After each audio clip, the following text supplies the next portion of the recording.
नमस्कार।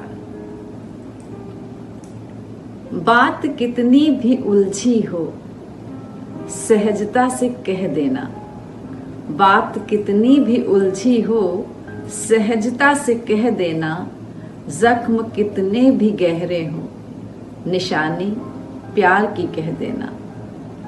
भुलाकर उम्र को हर मोड़ पर कुछ इस तरह जीना, अलग अंदाज है आपका आंटी रेहाना। जी हाँ, आज यहीं इसी जगह न जाने कितनी भूली बिसरी यादें, कही अनकही बातें हम आपको सुनवाएंगे। और लोग व्यर्थ ही कहते हैं कि खाली हाथ आए थे खाली हाथ जाएंगे। आज कोना मन की श्रृंखला में हम आपको एक ऐसी शख्सियत से मिलवाने जा रहे हैं जिनका अंदाज है शायराना और नाम है श्रीमती रेहाना। तो मिलिए श्रीमती रेहाना जी। आप सबको मेरा बहुत बहुत आदाब। आज जब डॉक्टर सुमन ने मन के कोने की बात की तो मैंने अपने मन के तमाम कोने टटोल डाले और मैं हैरान रह गई कि दिल के हर कोने में कोई न कोई कहानी छुपी हुई थी।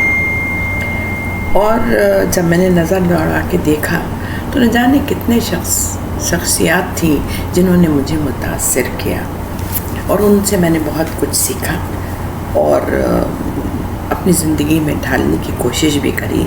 लेकिन एक चेहरा था जो बार बार मेरे सामने आ रहा था और वो चेहरा था जिसने मुझे सबसे ज़्यादा मुतासिर किया, मेरी वालिदा, मेरी अम्मी, my icon, my real idol of the life. इसके पहले कि मैं उनके बारे में कुछ बताऊं, मैं आपको थोड़ा सा अपने परिवार के बारे में बताऊंगी। मेरा जन्म नौकरी पेशा ताल्लुक़दार ख़ानदान में हुआ। मेरे दादा और मेरे वालिद साहब दोनों ICS से रिटायर हुए। हम लोग 4 बहनें थे और हमारे वालिद के यहाँ उस ज़माने में पढ़ाई का बहुत चलन था। हमारी 3 पुप्पियाँ थीं, तीनों पुप्पियाँ उस ज़माने की BA पास थीं। और मेरी वालिदा की जब शादी हुई तो वो बहुत कम उम्र थी और तालीम भी उनकी मामूली घरेलू थी क्योंकि बहुत जल्दी शादी हो गई थी उनकी। लेकिन मेरी वालिदा निहायत खूबसूरत, पुरवकार और तरक्की पसंद शख्सियत की मालिक थी। उनकी शख्सियत में एक मक़नातीसी कशिश थी जो सबको अपनी तरफ खींच लेती थी।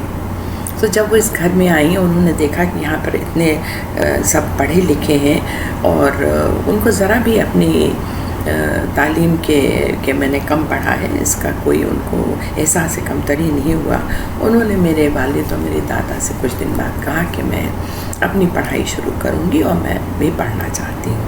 उन्होंने पढ़ाई शुरू करी और फिर इसी बीच में उनकी लड़कियाँ भी हुई, लेकिन उन्होंने पढ़ाई अपनी मुकम्मल करी और उन्होंने हम 4 बहनों को बहुत ही आला तालीम दिलवाई। और उस ज़माने में हम लोगों के भी काफ़ी प्याम आए, लेकिन उन्होंने कहा जब तक मेरी लड़कियां अपनी तालीम नहीं मुकम्मल कर लेंगी मैं उनकी शादी नहीं करूँगी और उन्होंने यही किया। वैसे तो मेरी वालिदा की हर बात से तकरीबन हर एक होता है मुतासिर थी, लेकिन उनकी चंद बातें जो मेरे जहन में जिसे कहते हैं जज्ब होकर रह गई और वो बहुत ही उन्होंने गहरा असर मेरे ऊपर छोड़ा। उसमें से एक था पढ़ाई के तालीम की तरफ जो उनका रुझान था, वो वाकई में काबिल तारीफ़ है।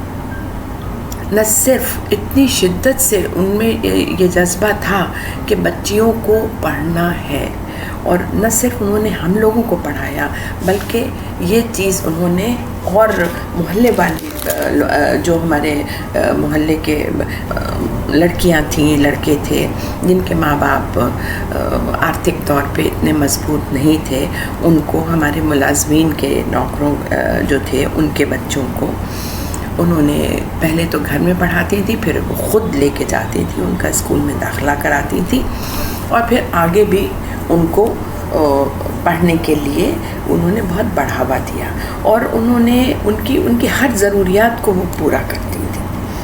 बिना किसी को बताए उनकी जो भी ज़रूरियात होती थी उनको वो पूरा करती थी। तो इस उनके जज्बे ने मेरे दिल में, जैसे कहते हैं, घर कर लिया कि तालीम से बढ़कर कुछ नहीं है। और तालीम सिर्फ खुद हासिल करना नहीं, जितने लोगों को आप पढ़ा सकते हैं, ख़ास तौर से उन लोगों को जिनकी इतनी हैसियत नहीं है कि वो स्कूल अपने बच्चों को भेजें या अपने बच्चों को स्कूल में दाखिल कराएं, उनके लिए जो जज्बा मैंने अपनी अम्मी में देखा वो वाकई में मेरे पर बहुत गहरा असर उसने छोड़ा।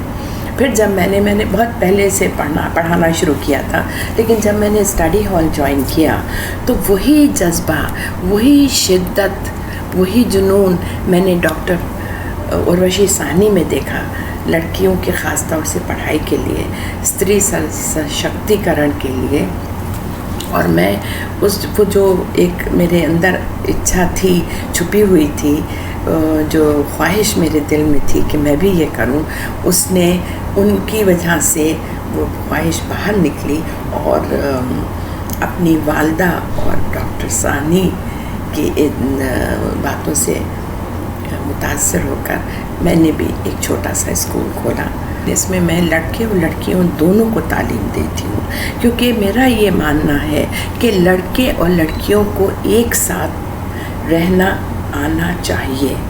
उनको मालूम होना चाहिए कि एक दूसरे के लिए उनके क्या विचार हैं, एक दूसरे के लिए उनके दिल में कितनी इज्जत है, एक दूसरे के लिए वो किस तरह से बराबर और सम्मान देते हैं एक दूसरे को। तो जब तक वो साथ में नहीं रहेंगे, पढ़ेंगे, खेले कूदेंगे और एक्टिविटीज़ करेंगे, तो उनको ये बात नहीं मालूम होगी। इसलिए मेरे स्कूल में लड़के और लड़कियां दोनों, जो कि ख़ास तौर से इस तबके से आते हैं जहाँ पे जिनके माँ बाप उनको स्कूल बच्चों को नहीं भेज पाते हैं, उनकी आर्थिक स्थिति कमज़ोर है, वो बच्चे बच्चियाँ मेरे स्कूल में पढ़ते हैं। और उनको मैं किताबी तालीम तो देती हूँ, लेकिन उसके अलावा ये भी मैं उनको समझाती हूँ, बताती हूँ एक दूसरे के लिए उनके मन में किस तरह के विचार होने चाहिए। लड़कों के मन में लड़कियों के लिए और लड़कियों के मन में लड़कों के लिए एक इज्जत का भाव, एक बराबरी का भाव, एक दूसरे के लिए कैसा बर्ताव होना चाहिए है।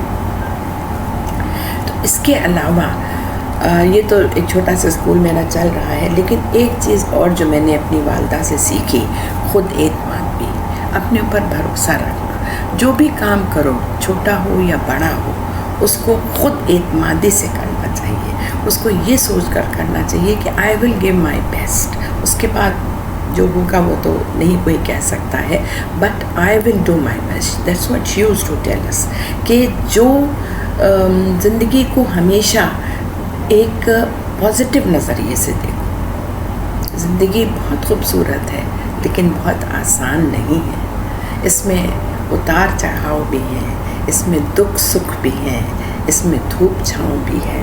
तो दोनों को उसी जज्बे से लेना चाहिए। हर वक्त अगर खुशियाँ ही खुशियाँ हैं, हर तरफ आसानियाँ ही आसानियाँ हैं, तो फिर तो ज़िंदगी गुजारने का कोई मकसद ही नहीं रहा।